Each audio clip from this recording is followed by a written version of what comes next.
Om Swastiastu. Saya Nikomang Dewi Lastrini, nomor peserta 626 SMK Negeri 2 Sukawati.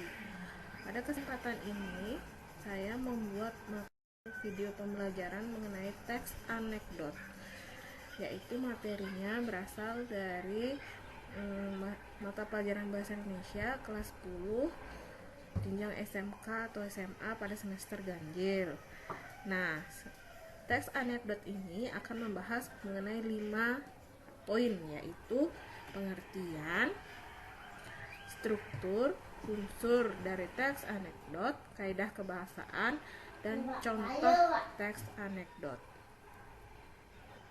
Nah, yang pertama, pengertian teks anekdot. Saya ambil dari beberapa sumber. Kalau dari KBBI, nah yang pertama ini dari KBBI, anekdot adalah cerita singkat yang menarik karena lucu dan mengesankan, biasanya mengenai orang penting atau terkenal dan berdasarkan kejadian yang sebenarnya.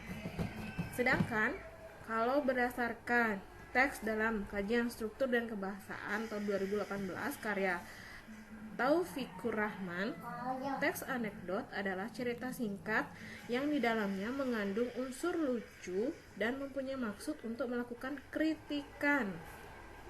Nah, ini yang biasanya yang menjadi ciri dari teks anekdot, lucu dan ada untuk maksud mengkritik.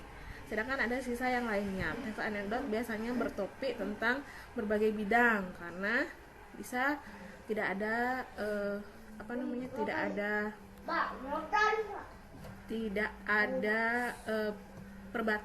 batasannya, karena bisa apapun bisa dijadikan humor dan bisa dengan maksud kritikan.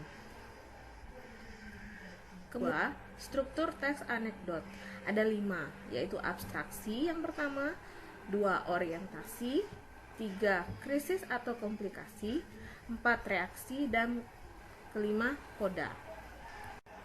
Yang ketiga yaitu struktur teks anekdot. Karena teks anekdot ini seperti narasi, seperti bercerita, jadi pembangun ceritanya atau unsurnya itu ada 3. Di sana pasti akan ada tokoh dari siapa yang akan bercerita dalam teks anekdot itu. Kemudian akan ada alur dan latarnya di mana. Setelah itu yang keempat, ada kaidah kebahasaan teks anekdot. Ada 6 kaidah kebahasaan yang terdapat pada teks anekdot.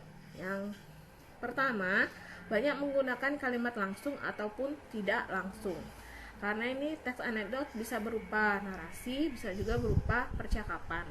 Yang kedua, menggunakan nama tokoh orang ketiga tunggal, baik dengan menyebutkan langsung nama tokoh faktual atau tokoh yang disamarkan.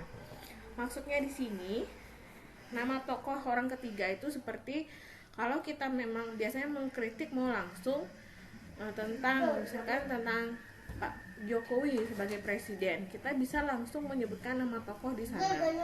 Itu yang tokoh faktual. Atau yang disamarkan, bisa kita pakai hanya nama presiden begitu saja. Yang ketiga, banyak menggunakan keterangan waktu. Hal ini terkait dengan bentuk anekdot yang berupa cerita disajikan secara kronologis atau mengikuti urutan waktu.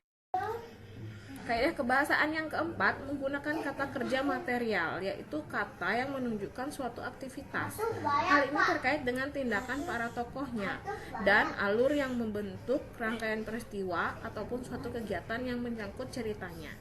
Yang kelima, banyak menggunakan kata penghubung atau konjungsi yang bermakna kronologis atau keterangan waktu, seperti kemudian, akhirnya, lalu. Dan yang terakhir, banyak pula menggunakan konjungsi penerang atau penjelas seperti bahwa, ialah, sebab. Hal ini berkaitan langsung dengan dialog dari para tokohnya yang diubah dari bentuk langsung ke kalimat tidak langsung. Nah, ini ada 5 contoh teks anekdot yang judulnya KUHP. KUHP di sini memang intinya dia mengkritik tentang KUHP itu sendiri dan bagaimana tindak pidananya pada kenyataan diplesetkan. Saya sudah langsung menganalisisnya dalam strukturnya. Nah, yang pertama itu ada abstraksi, yang kedua itu orientasi, yang ketiga ini ada krisis atau komplikasinya, yang keempat itu reaksi, dan terakhir itu koda. Silahkan dibaca. Menurut saya ini memang cukup mengkritik tapi lucu juga. Nah, disinilah ciri khas dari teks anekdot. Teks yang berisi humor tapi tujuannya untuk mengkritik. Ya, demikian sampaikan mengenai teks anekdot. Jika ada salah kata saya mohon maaf. Sekian dan terima kasih. Om Santi Santi Santi Om.